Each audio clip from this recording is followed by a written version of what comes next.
বিসমিল্লাহির রহমানির রহিম।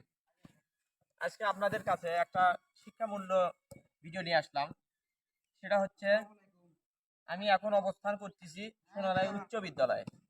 আমাদের সোনারায়ে কিন্তু কোনো ধরনের খেলাধুলার মাঠ নাই। তো এই সোনারায় উচ্চ বিদ্যালয়ের একটু মাঠ আছে, অল্প জায়গা, সেখানে কিন্তু স্থানীয় সোনারাই গ্রামের, তাতুরা গ্রামের বিভিন্ন এর আশেপাশে যে কটা গ্রাম আছে সেই গ্রামের ছেলেপেলে এখানেই খেলাধুলা করে। তো এখানে আপনাদের মাঝে যে শিক্ষণীয় ভিডিওটা নিয়ে আসলাম সেটা হচ্ছে, এই স্কুলে কিন্তু যখন কোনো সমাবেশ হয়, জনসমাবেশ হয় বা ওয়াজ মাহফিল হয়, তখন আপনার এখানে স্টেজের ব্যবস্থা করা হয়, এখানে ওয়াজ মাহফিলের আয়োজন করা হয়। তো তখন যে ডিগ্রোটার আলারা আছে, যারা এখানে ডিগ্রোটারের ব্যবস্থা করে বা যারা এখানে ডিগ্রোটারগুলো এখানে এইগুলো ডিগ্রেশন করে, তখন তারা দেখবেন যে এখানে গর্ত করে। এটা কিন্তু একটা প্রতিষ্ঠান, এটা একটা সরকারি প্রতিষ্ঠান।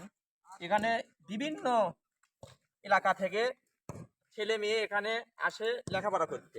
এখানে কিন্তু তারা খেলাধুলাও করে। তো এখানে দেখবেন যে আমি এই যে হাতটা দিচ্ছি, এই যে হাতটা, এই যে এতটুকু গর্ত, এত পরিমাণ গর্ত, তারা যে ডিগ্রোটারটা এখানে কাজ করলো, তারপরে কি এটা কি গর্তটা পূরণ করা লাগবে না?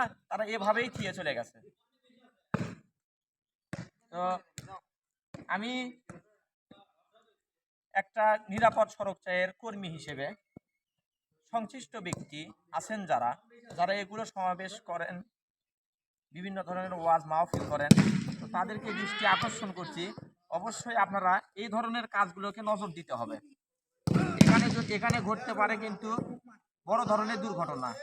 যখন ভেতরে যদি পাও যায়, খেলার সময় যদি পাটা যায়, তখন কিন্তু আপনার দেখবেন যদি পাটা এভাবে যায়, তখন এই পাটা কিন্তু ভেঙে যাবে।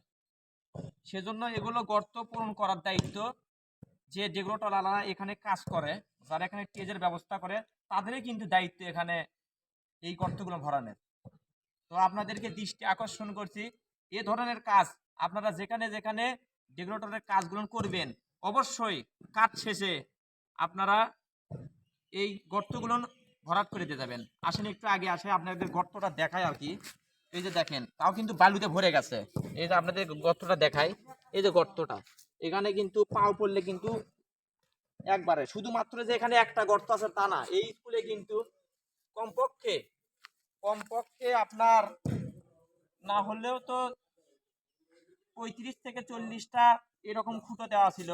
সেই 40 থেকে 35টা থেকে 40টা খুঁটোই কিন্তু এভাবে গর্তই কিন্তু হয়ে আছে। তো আপনাদেরকে অতগুলো দেখালাম না, শুধুমাত্র যা যেগুলো আলাকে দৃষ্টি আকর্ষণ করছি, অবশ্যই আপনারা এ ধরনের কাজ আপনার কাজ শেষে তারপরে এই গর্তগুলো ভরাবেন।